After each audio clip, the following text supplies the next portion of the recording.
Why, it's the Velocitron Cosmos version of the Rise of the Beasts figures. Hello, my baby! Hello, my honey! Hello, my ragtime gal! Son, you've kissed my wife! Baby, my heart's on fire! Target, Buzzworthy Bumblebee, Studio Series, Bayverse. If you can choke down all those titles, subtitles, and sub-subtitles, then maybe you can get to the meat of what this figure actually is. So can the balloon juice, and it all boils down to Voyager Optimus Prime as represented from the Rise of the Beasts movie. This figure has been a curious one in terms of availability. A lot of people say it's been easy to find.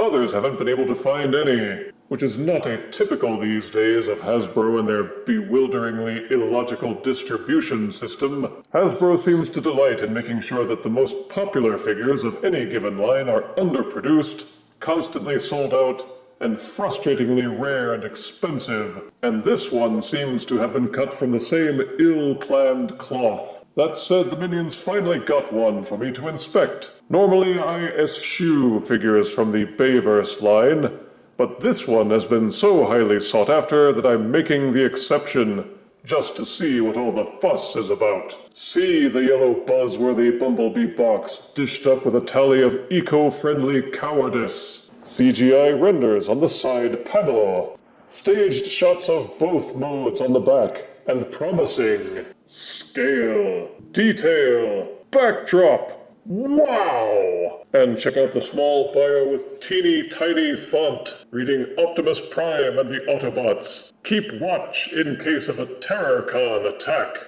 Ooh, they're keeping watch, are they? Well, golly gee whiz, I feel safer already. Enjoy the buzzworthy art collage on the other side. Now let's unbox this figure and see if his review is a little easier to find. Out of box, Buzzworthy Bumblebee Studio Series Rise of the Beasts Voyager Optimus Prime comes with his instruction booklet, a silver-painted sword accessory, and this teeny tiny nub which is supposed to be his gun accessory. Ugh. And his Studio Series cardboard diorama, where Optimus Prime can keep watch or whatever it is he does in the Bayverse. Studio Series Rise of the Beast Optimus Prime's alt mode is again a cab-forward semi-truck. It strongly resembles the appearance of the masterpiece Bumblebee movie Optimus, but with some differences. The eyebrows above the windshield are silvery and more pronounced. There are some cage-like monkey bars on the front grille. The colors are a bold Optimus Prime red, with silver highlights, but also a lot of plain gray. And there are blue parts on the back, black tires, and silver hubcaps. The profile isn't as clean as other figures I've seen. There are these bumpy hinges on the sides and on the top, and some of the panels are gray instead of red in sections where they look like they should be red. The cage on the front gives him a more tough appearance, like he is ready to start smashing into things. And from the front he looks pretty good, with smokestacks that aren't embarrassingly stubby, but look at him from the back, and you can see that the designers didn't exactly bring their A game.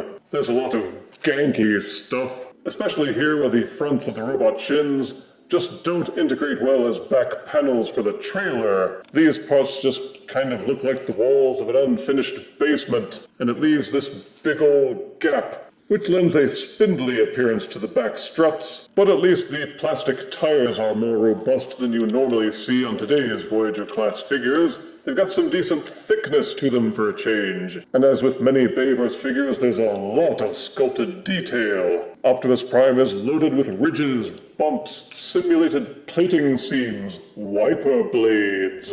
All of it neatly painted and looking very clean. He holds together all right, and he rolls well on flat surfaces, and the heft does make him feel like a Voyager instead of a deluxe in disguise. In order to store the weapons, you must split the rear legs apart. There's a 5mm port on the inside, which corresponds to a 5mm peg on the side of the sword hilt. Plug the sword in, then squeeze the legs back together, and these horrible blue parts just behind the cab have these sticky-uppy bits with a slot that is made to fit the tabs on the gun nub. Plug those in and they will hold in place. There's no other way to store the sword or the gun, as there are no other open 5mm ports anywhere on the figure. And if you fuss a lot, you can store the sword in the gun nub's port. As for the gun nub, the way it's sculpted is just odd. Aside from the fact that this thing is dinky, these spurs make it so that you can't plug any fire blasts except for the smaller ones. Boo! There's another open port on the back, but it was made a little bit smaller so that you can't plug in fire blasts at all. Boo! And this figure carried on an annoying trait of making Optimus Prime's gas tanks fold in at the sides. Whenever you handle the figure, they made this section the place where you intuitively grasp to hold it. And in so doing, you will always squeeze those tanks back in. There is no way to lock them in the outward extended position, so you either have to keep flipping them back every time you pick him up, or retrain yourself to hold him someplace else. Bah, curses, boo, hiss, and fie. To transform to robot mode, it's easiest to start with the back first. These ganky blue parts tab into the smokestacks. Untab them and fold them back. You will see they rotate on these hinges. While rotating them, fold this hinge outward to extend them into the shin plates. Fold in the gas tanks, no difficult task there. Split the legs apart, hinge down the robot feet, and rotate them so the toes are pointing forward. Inside the gray of the shin sections are these blue parts. They must be rotated so that this peg which extends outward is inverted. Then keep folding down the shin plates, marry those up, and tab them down. For the upper body portions, this flap at the back untabs and folds up. You'll see the tiniest of tabs and grooves which hold them together on the top of the truck. These side panels must be folded outwards. It's a tight fit, and the panels are a bit thin, so be careful with them. But they fold outwards, and this will allow you to unfold and hinge outward the monkey bars section, which in turn will release enough tabs to unfold the arms. Swivel the forearms outward, then untab and swivel out the upper arms. There's a tricky part where you have to rotate this gray section of the shoulders. It can be easier to leave the arm hinged thusly, which you can use as a lever to rotate this section until it angles and points upward. Then hinge out and rotate the robot arm. Fold down these gray flaps at the top of the arm. While these panels are still unraveled, then is the time when it's easiest to unfold these gray flaps, rotate out the robot hands, and reclose. Then all those panels fold in on themselves thusly and collapse. Rotate the arm so that the elbow and fist are pointing forward, and all those folded panels are hanging underneath, like a safety deposit box. You're not quite done yet. Unfold the chest panels, rotate that gray flap to unleash the robot face, then fold down the fake truck grillwork until it's back inside, and clamp the pecs back shut. The upper body rotates 180 degrees. Fold the front tires of the semi-truck so that they are tucked up inside these brackets. And then the lower body section hinges and folds downward until the tires tuck up against his abs. Then using these kind of sticky-outy brackets, you fold up the monkey bars and tab this square section into it until it clicks into place. When looking at the robot mode, you can certainly tell they were going for a classic Optimus Prime appearance. The colors are red, blue, and silver with gray, and each section is colored the way you would expect Optimus Prime to be set up. The head invokes a Generation 1 appearance with the crested helmet, antenna on both sides, and the faceplate. Though there's a lot of etching on the faceplate, rather than it being smooth. Maybe he just forgot to shave. The truck windows form his mighty pecs. There are these smokestacks on the arms, and the back of the truck become his shins, with the tires on his calves, and the gas tanks on his thighs. Every square inch has ridges, etching, and bumps, so you'll be darn sure they didn't skimp. And inspecting the figure from all angles, you will not find any glaring hollow bits. The arms and legs are all covered nicely. It would have been nicer if all of the gray plastic had been painted silver, like some of the other sections were. But I guess we take what they're willing to give us. The only open 5mm ports are these on his back, but the thing is you can't jam the sword into it, only this smaller peg which juts out from the side. can be used for weapon storage. Ditto for the gun nub. These smaller slots which protrude from the sides can only accommodate these smaller ports for storage. Beyond that, the sides of the arms have only smaller ports as well, so you can plug in the gun nub that way. The hands are 5mm ports, and the sword plugs in normally, but you can also use the smaller port on the side and the smaller peg on the sword to plug it in so that you can hold it Wolverine style. Aside from that, there is the option of opening up the forearm panel, folding in the fist, re-closing it.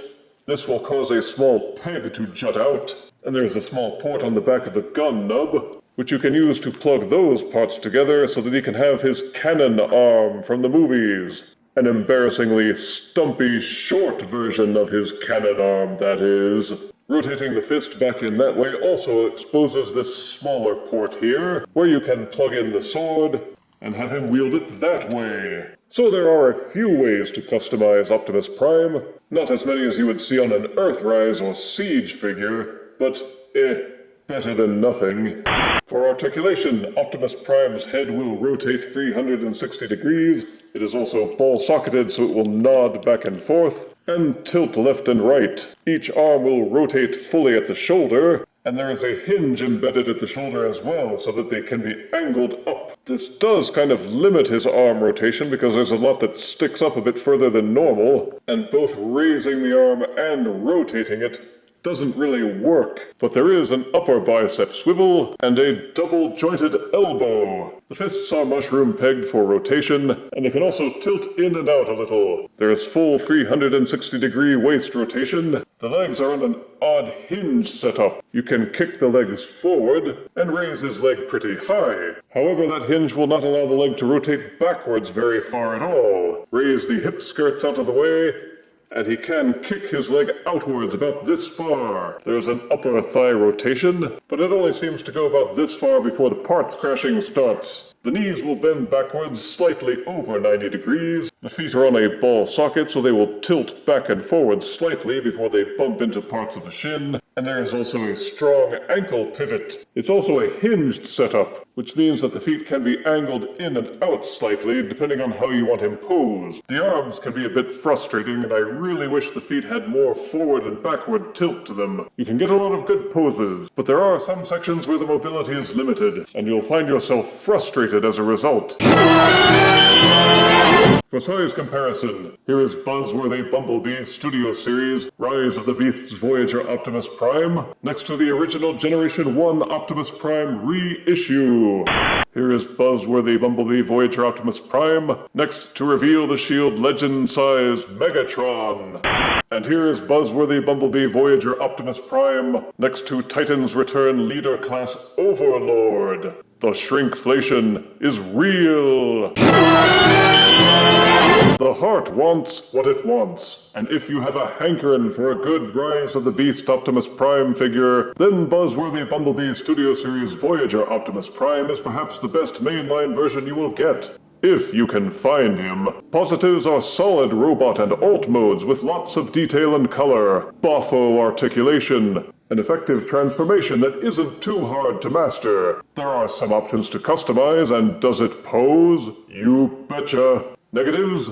They should have used silver paint on all the gray sections to make it more attractive, and for consistency. There are some joints that could articulate better to make the posing a perfect 10. The weapon accessories are kind of small, especially his pitifully dinky gun nub. You'll probably have to resort to weaponizers, fossilizers, Titan's Return Pretenders, or extra War for Cybertron accessories to really arm up this figure. And there's no way around the fact that the designers seemed to just give up when it came to the back sections of the alt mode. Sure, the ganky bits tab in securely, but that doesn't make them any less ugly. Then there's the availability factor. Some parts of the world seem to have plenty of these, but others don't seem to have any. Not at Target, not on Pulse, no place where you could get one easily or at retail price. As such, the rarity alone could cause artificial covetousness. Is this figure worth the time and trouble to hunt down? Yes, but only if you can get it for normal price. Otherwise, you may want to let it be. There are other mainline Optimus Prime's figures that are just as good. But if you do spot one, it's worth picking up. It's got enough Bayverse in it to satisfy those who are into that sort of thing. But it's also got enough Generation 1 in it